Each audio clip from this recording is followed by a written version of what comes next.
प्यारे बच्चों नमस्कार। आपके तो भैया फिर से आप सबका स्वागत करते हैं आपके अपने चैनल लर्न एंड शेयर पे।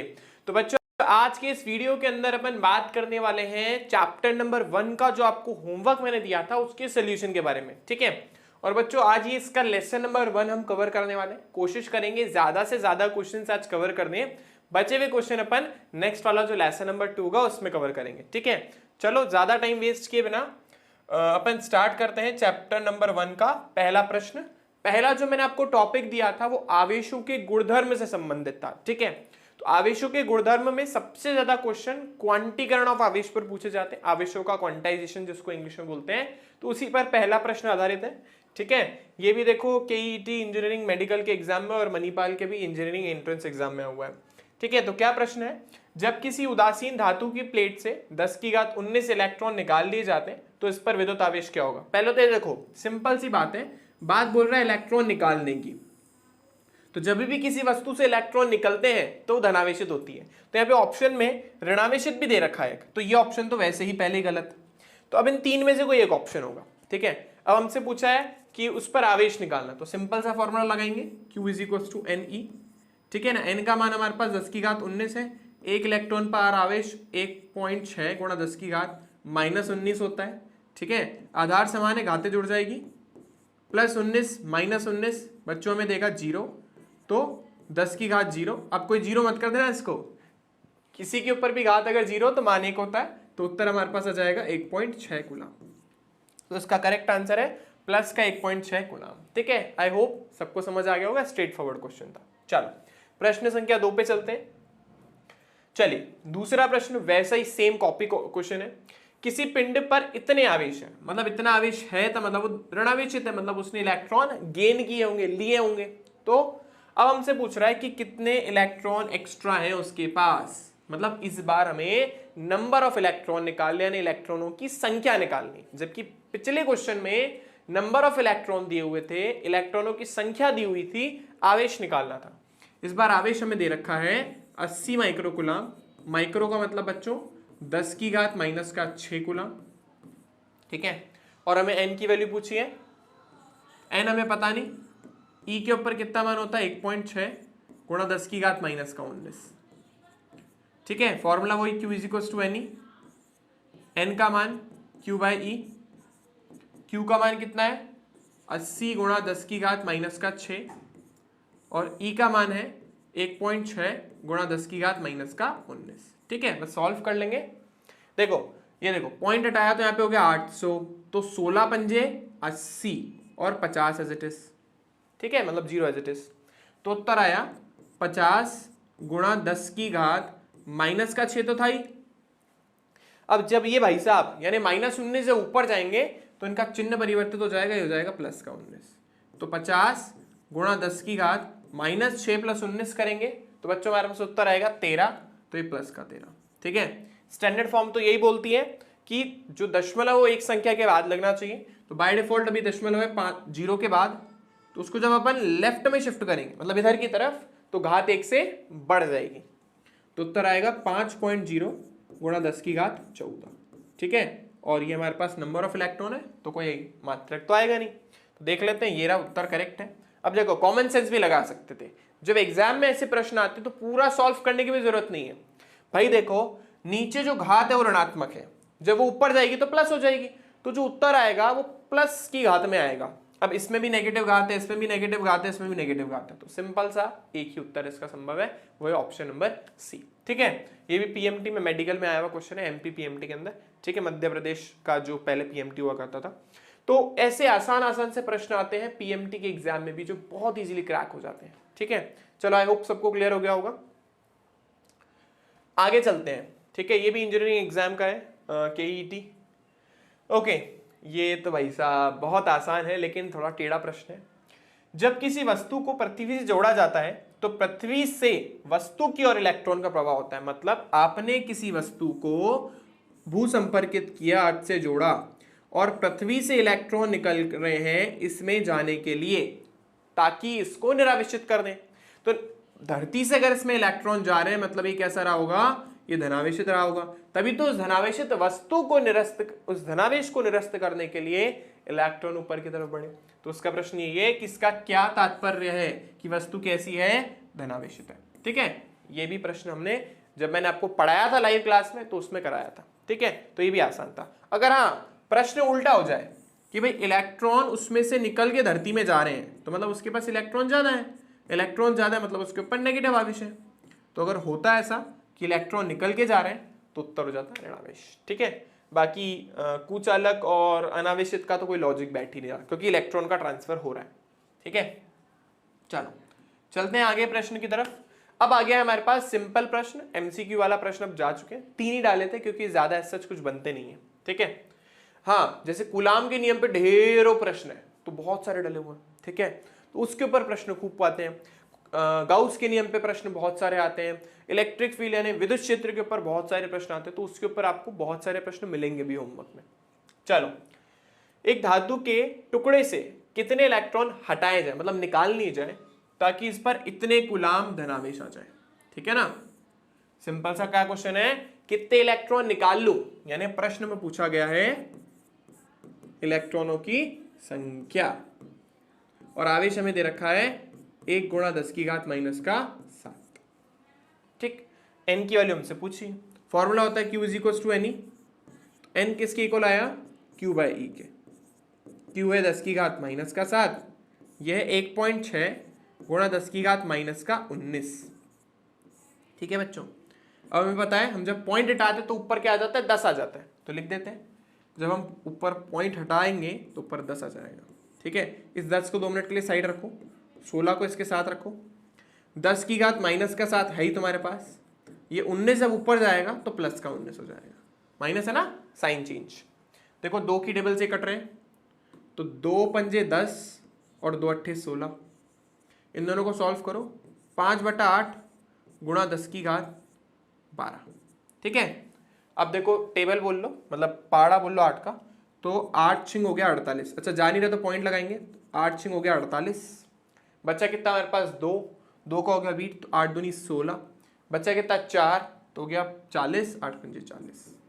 तो ये हमारा उत्तर हो गया, मात्रक नहीं लगे क्योंकि नंबर ऑफ इलेक्ट्रॉन्स निकाल रहे हैं। ठीक है, स्टैंडर्ड क्या बोलता है, स्टैंडर्ड बोलता है एक डिजिट के बाद दशमलव होना चाहिए, तो दशमलव को शिफ्ट करेंगे राइट हैंड साइड में। जब दशमलव को राइट हैंड साइड में शिफ्ट करते हैं तो उस केस में जो घात होती है वो 1 से कम हो जाती है, तो घात जो है कम होकर कितनी हो जाएगी, 10⁻11, यानी इतने इलेक्ट्रॉन का ट्रांसफर करना पड़ेगा जब जाके उस पर इतना धनावेश आ जाएगा। ठीक है, तो ये भी स्ट्रेट फॉरवर्ड सीधा सीधा Q = Ne पे प्रश्न था। तो बात समझ आ रही है, मोस्टली क्वेश्चन इस क्वांटाइजेशन पे ही है, या तो इलेक्ट्रॉन निकाल रहे हो या तो दे रहे हो, आवेश निकालना या तो n निकालना, मतलब सारे क्वेश्चन उसी के आसपास घूम रहे हैं। ठीक है, चलो आगे चलते हैं, और अच्छे बच्चों की तरह इसको डब्बे में डाल देना और लिख देना ये हमारा उत्तर है, तो एग्जामिनर को साफ साफ दिख जाएगा। ठीक है, अच्छे बच्चे ना, चलो आगे, ये भी सेम प्रश्न है, बहुत ही आसान प्रश्न है, कुछ भी अलग नहीं है। एक आवेशित चालक में 4000 इलेक्ट्रॉन बाहुल्य में, बाहुल्य मतलब अधिकता ज्यादा है, तो जब भी किसी चीज में इलेक्ट्रॉनों की अधिकता होती है तो ऑब्वियसली वो कैसी हो जाती है, इलेक्ट्रॉन आए ना उसके पास, तो प्रकृति पूछ रहा अपन से, तो वो कैसे हो गई, ऋणावेशित। ये तो सिंपल सा प्रश्न था, तो हमें मिल गया कि वस्तु कैसी हो गई, ऋणावेशित हो गई। ठीक है, आवेश पूछ रहा है, वही सेम चीज है, हमें n दे रखा है 4000, हमें q पूछा गया है, फॉर्मूला लगाएंगे Q = Ne वाला, n है 4000, E है 1.6 × 10⁻⁻19। ठीक है, आप चाहो तो सिंप्लिसिटी के लिए पॉइंट हटाओ, नीचे 10 लगाओ, 1 0 से 1 0 काट दो, 16 चौक 64 हो गया, 2 0 एज इट इज, गुणा 10⁻⁻19। ठीक है, ये आवेश हमारे पास आ गया। अब हम बोलते हैं कि दशमलव जो है एक संख्या के बाद ही होना चाहिए, तो बाय डिफॉल्ट अभी दशमलव कहाँ लगा है, यहाँ पर लगा है, इस संख्या के बाद शिफ्ट करना है 3 संख्याओं से पहले, लेफ्ट में शिफ्ट कर रहे हैं इसलिए घात बढ़ेगी। फिर बता देता हूं, लेफ्ट में शिफ्टिंग होगी, बाईं तरफ शिफ्टिंग होगी तो घात क्या होगी, बढ़ेगी, और अगर वो राइट में शिफ्ट हो रहा है यानी दाएं में शिफ्ट हो रहा है तो उस केस में घात जो है वो घटेगी। ठीक है। तो देखो जब दशमलव यहाँ शिफ्ट हुआ तो 1 2 3 संख्याओं से पहले शिफ्ट कर रहा हूं तो घात जो है हमारी वो क्या हो जाएगी, 3 से बढ़ जाएगी। ठीक है, तो -19 में +3 करेंगे तो उत्तर आ जाएगा हमारे पास -16। ठीक है, ये आवेश हमारे पास आ गया। आवेश कूलाम में मापा जाता है। अच्छे बच्चे आंसर को डब्बे में डालते हैं और उत्तर उस पर लिख देते हैं। ठीक है, और हमने नेचर तो पहले बता दिया कि वो कैसी होगी, ऋणावेशित। तो एग्जाम में यहाँ पे भी लिख देंगे वस्तु कैसी हो गई है, ये कॉमा लगाया, V6 नहीं लगाया, ऋणावेशित हो जाती है क्योंकि इलेक्ट्रॉन की बहुलता हो गई। अगर कमी हो जाती तो धनावेशित। ठीक है, तो बच्चों ये आसान से कुछ प्रश्न थे हमारे आवेशों के गुणधर्मों के ऊपर। तो आई होप सबको समझ आ गए होंगे। इतने ही शायद मैंने प्रश्न दिए थे, हाँ इतने ही दिए थे। अब हमारे जो प्रश्न है वो कूलाम के नियम पे आ गए हैं। कूलाम का नियम वही यार, सेम F बराबर K Q1 Q2 बटा R² वाला सिंपल सा फर्जी सा फॉर्मूला। ठीक है, ये वाला लगाना अपने को। ओके, यदि आवेशित कणों के मध्य की दूरी को आधा कर दें तो कणों के मध्य बल, अरे यार ये तो मैंने तुम्हें लाइव क्लास में कराया था, बस वहां पे डबल था। इसके लिए शॉर्टकट मैंने बोला था F व्युत्क्रमानुपाती होता है R² के। तो F1/F2 किसके बराबर हो गया, R2 का स्क्वायर माइनस R1 का स्क्वायर। जिसे नहीं आता पहले लाइव वीडियो देख लेना क्योंकि ये चीज मैंने उसमें बताई हुई है। तो पहले बल हमें नहीं पता, हम बोल रहे हैं बस दूरी को आधा कर दिया। तो मैंने वहां पे शॉर्टकट बताया था, दूरी को डबल कर दोगे तो बल 1/4 हो जाएगा, दूरी को ट्रिपल कर दोगे तो बल 1/9 हो जाएगा।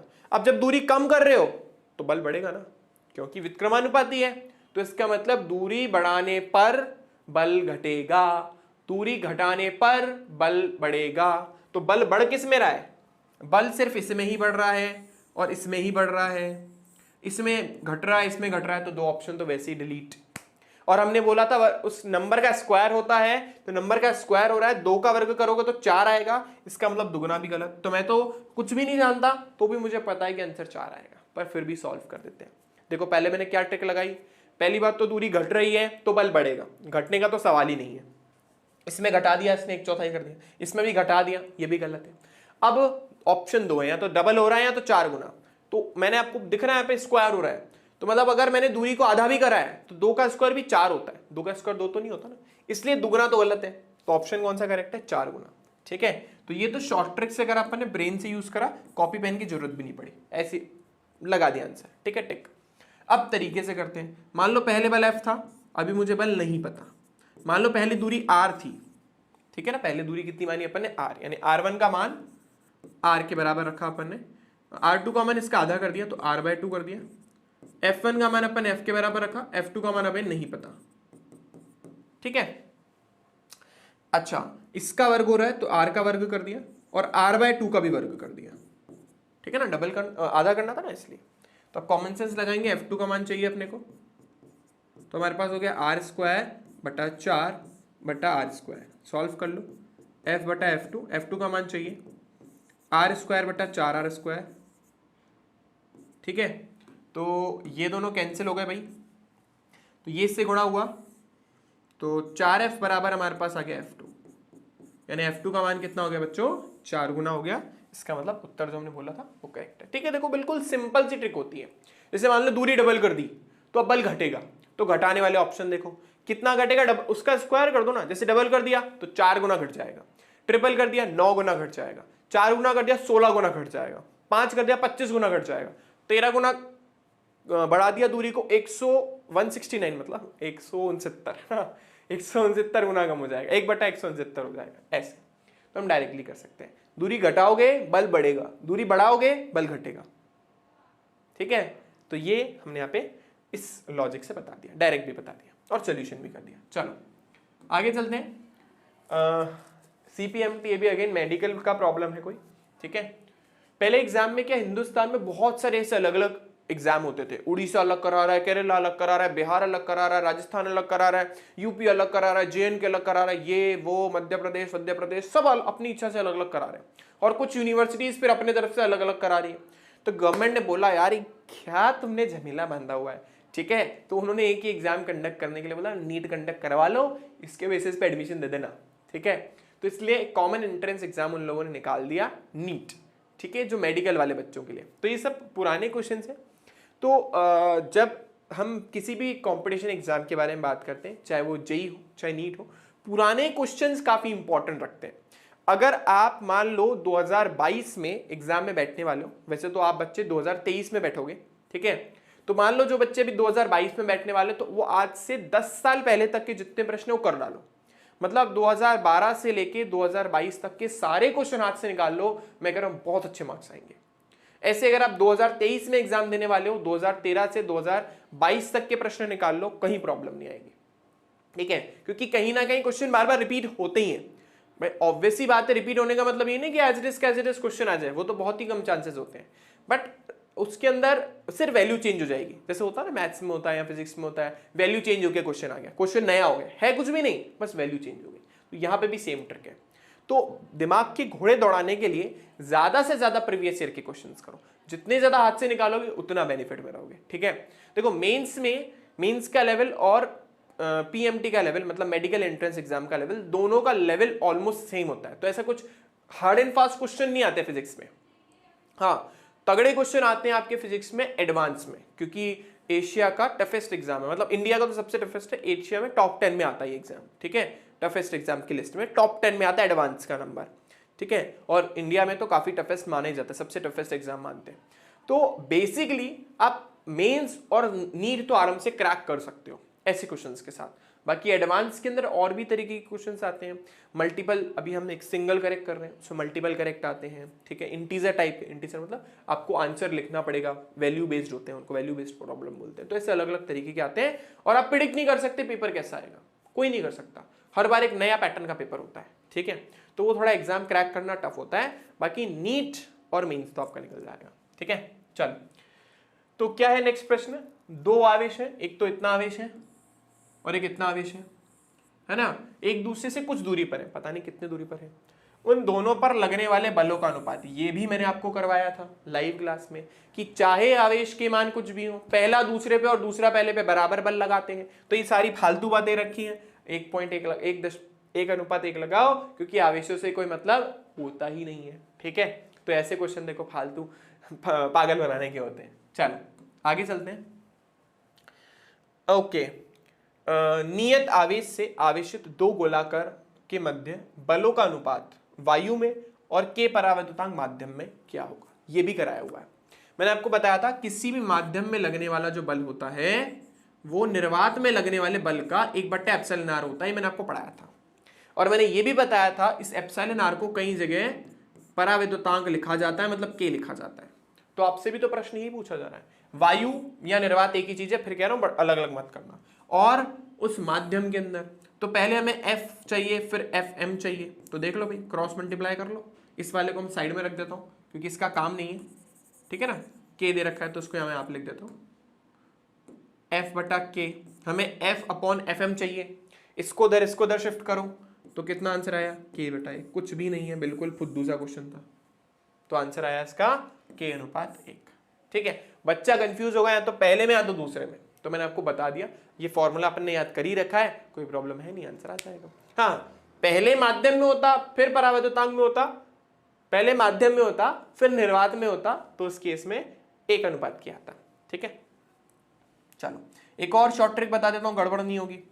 निर्वात या वायु में बल काफी ज्यादा होता है और माध्यम में कम होता है, तो आप ये देख लो ना, ये जो है K का मान हमेशा 1 से बड़ा होगा, हमें पता है, ये तो फिक्स होता है, K का मान हमेशा 1 से बड़ा होता है किसी भी माध्यम के लिए, एक्सेप्ट निर्वात और वायु, ठीक है। तो भाई F के सामने वाला संख्या भी बड़ी होनी चाहिए और माध्यम के सामने वाली संख्या भी छोटी होनी चाहिए। तो ये अगर इसका बल ज्यादा है तो K का मान, K ऑब्वियसली उसके सामने रहना चाहिए। मान लो जैसे बोला K का मान 80 है, तो ऑब्वियसली बात है निर्वात अपॉन माध्यम किसके बराबर होगा, 80/1 के, यानी ये बल 80 है तो ये बल 1 है। सिंपल लॉजिक, आप ऐसे भी जा सकते हो जैसे आपको अच्छा लगे। ये भी बहुत प्यारा प्रश्न है, बिल्कुल फुद्दू क्वेश्चन नहीं है, लगने में ऐसा लगता है बहुत भारी प्रश्न है, लेकिन है कुछ भी नहीं, ठीक है। देखो भाई क्या है, चित्रानुसार 4 आवेशों को वर्ग ABCD के कोनों पर रखा गया, केंद्र O पर रखे आवेश पर बल क्या होगा। अभी इसने आवेश दिया नहीं है, ठीक है, तो हमें कंसिडर करना पड़ेगा, मान लो यहाँ पे Q आवेश रखा है, ठीक है। क्वेश्चन थोड़ा सा इनकम्प्लीट है, रखे आवेश Q पर लिख देते हैं अपन इसको कैपिटल Q, हमें पता नहीं है क्या है वो कैपिटल Q, प्लस ही मान लेते हैं।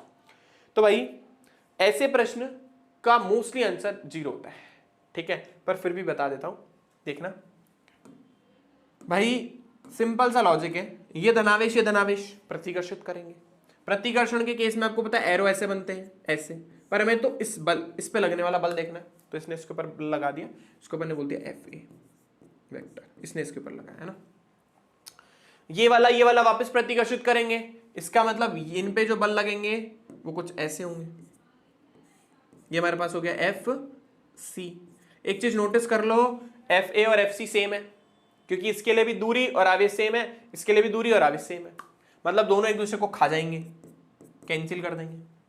ऐसे ही इन दोनों की तरफ भी देखो, बी और डी की तरफ भी, ध्यान से देखना बहुत भाई साहब, ये वाला आवेश धनावेश है, ये वाला आवेश भी धनावेश है, प्रतिकर्षित करेंगे, मतलब इसका एरो यहां पर है तो इसका एरो भी यहां पर होगा। ये कौन सा आवेश है? बी डी आवेश, सॉरी एफ बी आवेश, एफ बी बल है, ठीक।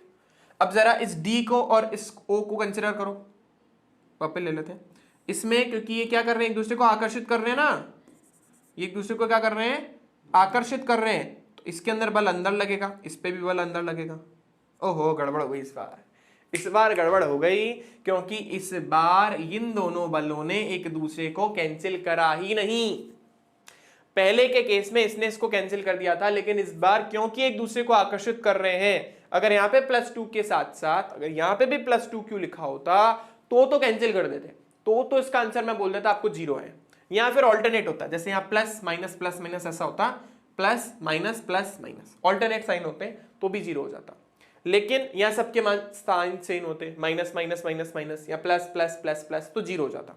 लेकिन गड़बड़ इसने कर दी, गड़बड़ इसने क्या कर दी कि इसने नेगेटिव होने की वजह से इसको अपनी तरफ अट्रैक्ट कर रहा है, तो इसका एरो भी अंदर आ गया, तो पर्पल वाला जो है वो एफ डी है। हमें मान नहीं निकालना, वैसे में तो दिशा निकालनी, तो दोनों बल क्योंकि इसी दिशा में तो दोनों ऐड होंगे, तो जो रिजल्टेंट फोर्स है वो किसकी डायरेक्शन में होगा बच्चों? डीओ की डायरेक्शन में, ठीक है ना। तो हमसे क्या पूछ रहा है ये कि भाई बल है, हाँ क्या है, पहला विकर्ण एसी के अनुदिश, एसी तो नहीं है, ठीक है ना, तो एसी तो गलत हो गया, शून्य तो है ही नहीं, तो ये गलत है। एसी के अनुदिश नहीं है, किसके अनुदिश है? बीडी के अनुदिश है, तो बीडी देखो ये रहा बीडी, ठीक है ना। भुजा एबी भी गलत है, एबी का तो लॉजिक ही नहीं है, तो एबी तो गलत ही है। तो कौन सी हो गई? देखो बीडी भुजा के अनुदिश है ना, ये वाली भुजा, इसकी बात कर रहा है, इसके अनुदिश तो लग रहा है, इसलिए करेक्ट आंसर है बीडी के अनुदिश। आई होप सबको ये क्वेश्चन में क्लियर हो गया होगा, बस डायरेक्शन देखनी आपका काम हो जाएगा। ध्यान रखना, प्रतिकर्षण हो तो ऐसा, आकर्षण हो तो ऐसा, ये बात पहले भी बताई हुई है। ये किसका केस होता है? प्रतिकर्षण आवेश समान हो तो, और ये केस किसका है? आकर्षण जब आवेश विपरीत हो तो। ठीक है बच्चों, आई होप सबको क्लियर हो गया होगा। चलो आगे चलते हैं।